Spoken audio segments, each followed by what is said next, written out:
Today I'll be explaining the 3 other important functions of the cholesterol and why I avoided all seed oils and how you can change your nutrition, your diet to improve your particle size of your LDL cholesterol.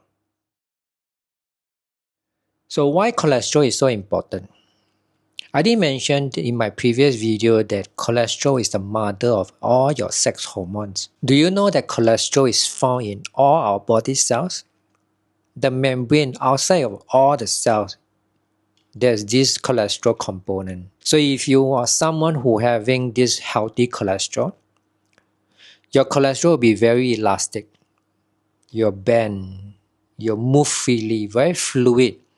So you can match other cells to link with them, to match with them. But if you are someone consuming a lot of this plant cholesterol, which is also known as plant sterols or phytosterols, food that comes from like tofu or this soy milk or this plant-derived food, you have this high level of plant sterols inside our body, then your cholesterol will be very rigid.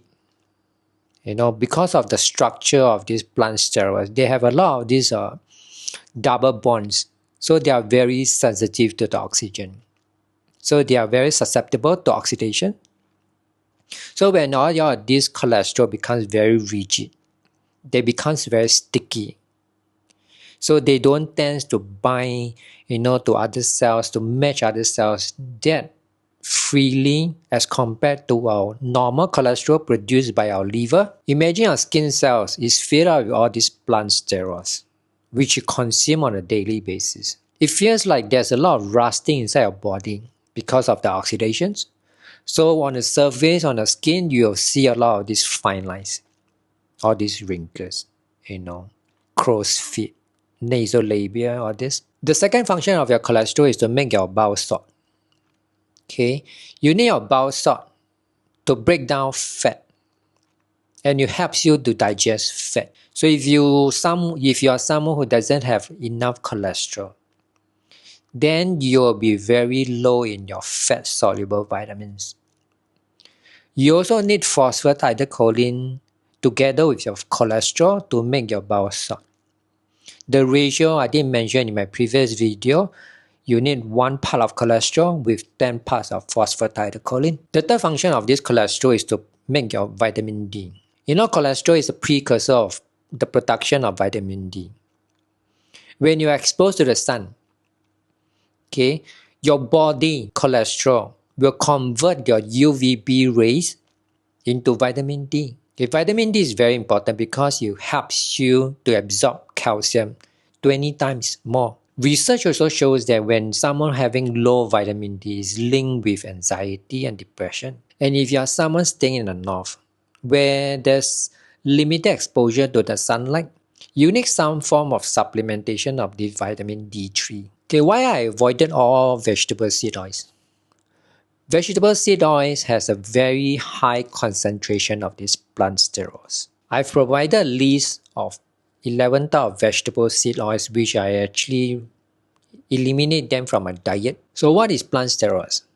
Plant sterols are plant cholesterol that mimics our cholesterol molecules which our body produces, and it's found in all plants. They do not actually function exactly what our cholesterol is doing. When you consume too much of these plant sterols, they actually disrupt your hormones productions.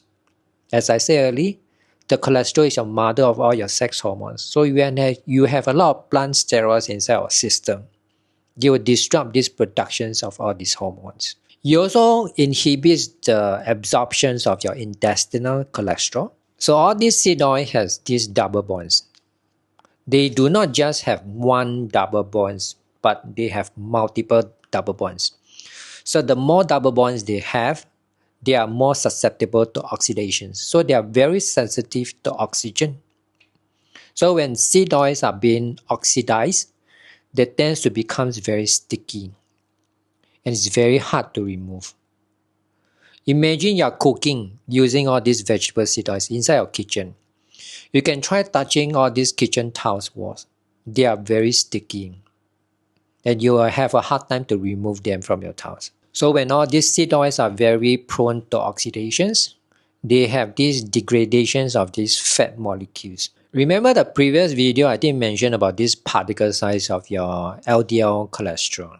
If you are someone who doesn't have the financial ability to go for this test, you can actually look at your triglycerides over your HDL cholesterol, and you will see the numbers. If the numbers is higher than 0.8, then your LDL cholesterol particle size belongs more on the type B, which is the small dense.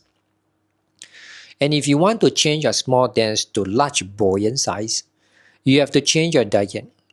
You have to target your diet. You have to concentrate more on the saturated fats or the healthy fats, which is mainly found in most animal food.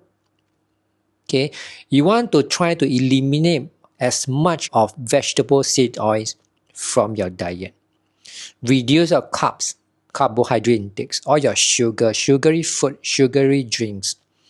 Then you will change your particle size from all these small dense to become a large buoyant in the long run. Hopefully all these insights can give you a clearer picture of how important is this cholesterol, especially the cholesterol which your liver produces on a daily basis. Okay, we come to the end of this video. The things I've discussed in this video about cholesterol is not the complete version, because cholesterol is a very wide topic and it's very controversial. It's very hard to understand if you are new to this, but I'm still learning. So I hope I can give you more insights in future video. If you like this video, you might also want to check out other videos on health related issues over here.